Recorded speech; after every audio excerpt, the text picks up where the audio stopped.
Ako po si Josephine P. Mauri. Mhm.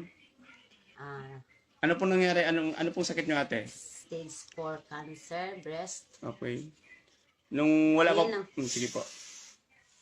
nakaumpisa ako nung ah, Nung wala pa pong ano, ate, nung wala pa pong 1 of 10, ano po yung naramdaman niyo? parang mahina ang system ng katawan Okay. ko.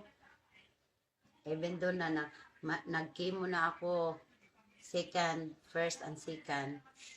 Feel ko pa rin na mahina ako. Pero nung uminom na ako ng 1 of tea, Okay. parang ang lakas ng system ng katawan ko, parang ang laki ng tulong. Okay. At saka nagpasalamat din ako kay Richard. Okay po. Walang ano mo po. So, ano yung ano mo, ate, yung sigurito mo sa akin na nung nakainom ka ng 4 na buti, ano yung nangyari sa ano niyo po, sa breast niyo po? Yung Okay sabi niyo, naman din labas ang- yung ano yun? Oo, nung nag-chemo ako, yung parang anong tawag nito, nag-dry ito dito sa Okay. gilid. Ibig sabihin lumabas Dry. yung Tapos sa gitna, parang malakas ang labas niya sa yung fluid. nana? Nana. Okay. Yung fluid yung nana lang. Okay.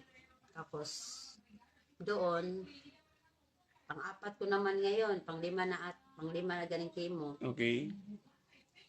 Parang okay na talaga ang ano ko. Tuloy-tuloy lang Yung inom. tuloy-tuloy lang ang pag-inom ko kasi kung wala yun, parang manghina naman ako. Okay. Parang iba ang katawan ko ba? Iba talaga yung 1 of tea na ginamit ko bilang kahit na May nag-chemo. buti ka doon, kuya. Pero okay pa May rin buti. ang Buti, mabuti. Sige po. salamat sa So, 1 of tea Opo. na kahit na nag-breast hindi ako takot na ngayon Kikimo. cancer, Opo. mag-chemo, hindi ako takot kasi alam ko sa buhay ko